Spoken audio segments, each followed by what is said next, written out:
Hello नमस्ते, स्वागत है दोस्तों आप सभी का चैनल सिविल टेक्निक्स में। तो दोस्तों आज का हमारा टॉपिक है और आज हम लोग बातचीत करने वाले हैं जो हर एक सिविल इंजीनियर के लिए बहुत ज़्यादा काफ़ी ज़्यादा इम्पोर्टेंट होने वाला है। तो दोस्तों आज का टॉपिक है quantity of cement sand and aggregate in column. मतलब कि एक कोलूम में कितना सीमेंट लगेगा, कितना सैंड लगेगा और कितना एग्रीगेट लग सकता है, कम से कम कितना खर्च आएगा हमें एक कोलूम को बनाने में। आज सारे कुछ हम जानेंगे, इस वीडियो में निकालना सीखेंगे। आप इस वीडियो को अंत तक बने रहिए। इस वीडियो के बाद आप भी निकालना जान जाओगे कि कितना खर्च लग सकता है। तो पहली बार आप मेरे चैनल पर आए हो तो प्लीज़ चैनल को लाइक कीजिए, सब्सक्राइब कीजिए, शेयर कीजिए और बगल में दिए गए बेल आइकन को दबा करके नोटिफिकेशन को ऑन कर लीजिए ताकि सिविल टेक्निक्स का हर एक अपडेट आपको मिलती रहे। तो चलिए दोस्तों वीडियो स्टार्ट करते आगे अब।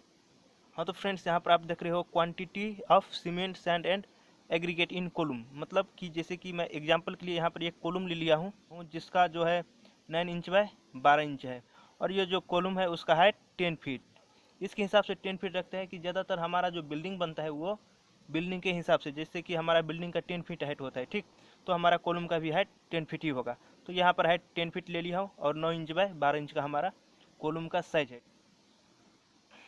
तो सबसे पहले अपन को क्या करना होगा, ये जो हमारा आरसीसी कोलूम है इसका साइज 9 इंच बाय 12 इंच है, ठीक, और हाइट 10 इंच है। तो अब तो हमें तो फीट में चाहिए, हाइट हाइट तो यहाँ पर फीट में है हमारा। तो आप सभी को पता होंगे कि 1 फीट में 12 इंच होता है, ठीक। तो हमारा यहाँ पर 9 इंच है, तो 9 इंच को क्या करेंगे, 9 डिवाइड बाय 12, तो ये आ जाएगा हमारा 0.75 फीट। अगर 9 को हम 12 से डिवाइड कर देंगे तो ये आ जाएगा हमारा फीट में। वैसे अगर 12 इंच है तो इसको भी फीट में करेंगे तो 12 डिवाइड बाय 12 ये आ जाएगा हमारा 1 फीट। तो ये हमारा वैल्यू फीट में चेंज हो गया, ठीक। ये भी फीट हो गया, ये भी फीट हो गया, ये तो फीट में है ही। तो अब अपन को क्या करना है, तो अब निकालेंगे कंक्रीट वॉल्यूम। ये जो हमारा कॉलम था, ये कॉलम, इस कॉलम को अपन टोटल वॉल्यूम निकालेंगे। तो वॉल्यूम निकालने का फॉर्मूला हो जाएगा क्या, length into breadth into height, LBH। तो एल कितना था हमारा 9 इंच और ब्रेथ 12 इंच और हाइट 10 फीट। तो इसको फीट में कितना हो जाएगा 0.75 फीट, ये 1 इंटू 10, ये जो फीट में है। तो अगर इसको अपन टोटल को करेंगे तो ये आ जाएगा 7.5 क्यूबिक फीट। इस टोटल को तो हमारा कंक्रीट का वॉल्यूम कितना आ गया 7.5 क्यूबिक फीट।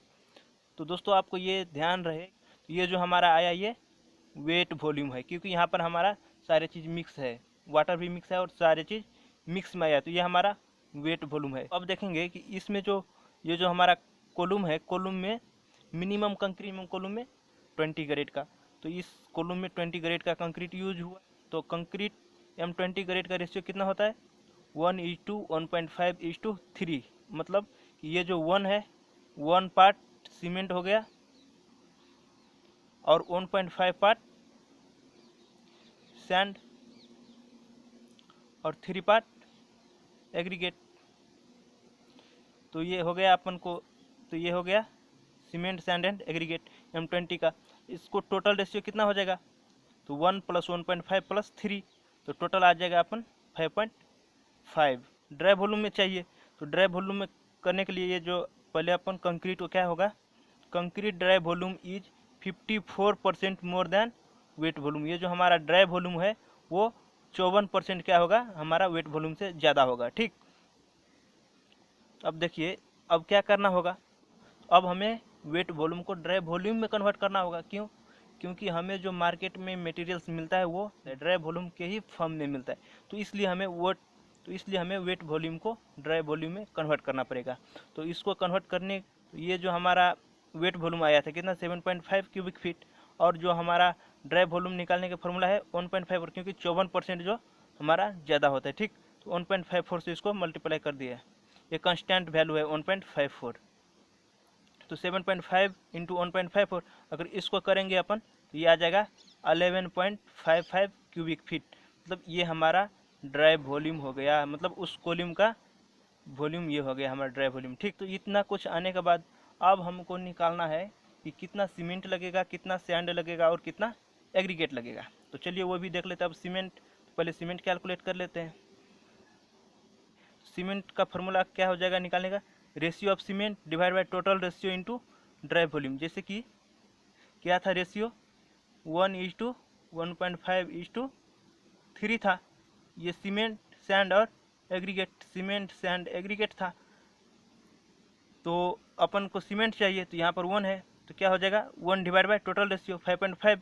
इसका टोटल कितना आया था 5.5, तो 1 डिवाइड बाई 5.5 इंटू 11.5 जो हमारा ड्राई वॉल्यूम है ये 11.5, तो इसको करेंगे तो ये आ जाएगा 2.1 क्यूबिक फीट। तो ये हमारा क्यूबिक फीट में आया। हमें तो बैग के हिसाब से चाहिए या फिर केजी के हिसाब से चाहिए, तो अब हमको इसको अब बैग में कन्वर्ट करेंगे। कैसे? तो जैसे कि नंबर ऑफ बैग बराबर क्या हो जाएगा वॉल्यूम ऑफ सीमेंट, ये जो हमारा volume of cement divide by volume of 1 bag. 1 bag volume का कितना होता है, तो volume of 1 bag equal to 1.25 के करीब क्यूबिक फीट होता है। ठीक, तो volume of cement 2.1 divide by volume of 1 bag 1.25, इसको करेंगे तो ये आ जाएगा अपन 1.68 बैग्स, इतना सीमेंट आएगा। अगर इसको केजी में करेंगे तो ये आ जाएगा 84 केजी सीमेंट। मतलब कि इस कॉलम को बनाने के लिए हमें 1.68 बैग का ज़रूरत पड़ेगा, मतलब 84 केजी सीमेंट का ज़रूरत पड़ेगा इस कॉलम के लिए। तो अब सीमेंट आ गया, अब हमको निकालना है सैंड। तो सैंड के लिए फिर वैसे ही ratio of sand divide by total ratio into dry volume. तो ratio of sand 1.5 divide by total 5.5 into 11.5। अगर इस टोटल को करेंगे तो ये आ जाएगा अपन 3.15 क्यूबिक फीट। मतलब कि इस कॉलम में 3.15 क्यूबिक फीट सैंड का ज़रूरत है। नेक्स्ट है एग्रीगेट।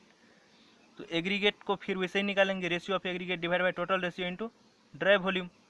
तो रेशियो ऑफ एग्रीगेट कितना था 3 डिवाइड बाई 5.5 इंटू 11.5। अगर इस टोटल को करेंगे तो ये आ जाएगा अपन 6.29 cubic feet aggregate, 6.29 cubic feet aggregate आएगा। उस कॉलम को बनाने के लिए 1.68 बैग सीमेंट लगेगा, जो 84 केजी आता है, और जो सैंड लगेगा वो 3.15 क्यूबिक फीट लगेगा, और एग्रीगेट 6.3, ये जो 6.29 है, तो ये कितना हो जाएगा 6.3 क्यूबिक फीट। अब मान लो कि आपके पास कि एक घर में सपोज 8 या 9 कॉलम है, सपोज मानो कि 10 कॉलम है, तो 10 कॉलम के लिए कैसे निकालेंगे, तो 10 कॉलम के लिए सीमेंट निकालेंगे, तो इसको 10 से मल्टीप्लाई कर देंगे तो ये सीमेंट आ जाएगा। अगर 10 कॉलम के लिए सैंड का ज़रूरत हो, कितना सैंड लगेगा, तो सैंड कैलकुलेट करने के लिए इसमें 10 से मल्टीप्लाई कर देंगे तो उतना सैंड लग जाएगा। एग्रीगेट के लिए फिर इसमें 10 से मल्टीप्लाई कर देंगे तो ये एग्रीगेट आ जाएगा। तो इसके हिसाब से आप कितना मटेरियल्स लगेगा कॉलम बनाने में। तो बस आज के लिए बस इतना ही। उम्मीद करता हूँ दोस्तों आप सभी को वीडियो अच्छे लगे होंगे। अगर अच्छे लगे हो तो प्लीज़ चैनल को लाइक कीजिए, सब्सक्राइब कीजिए, शेयर कीजिए, और बगल में दिए गए बेल आइकन को दबा करके नोटिफिकेशन को ऑन कर लीजिए, ताकि हमारा अपडेट्स आपको टाइम टू टाइम मिलती रहे। तो चलिए दोस्तों, मिलते हैं फिर अगले वीडियो में।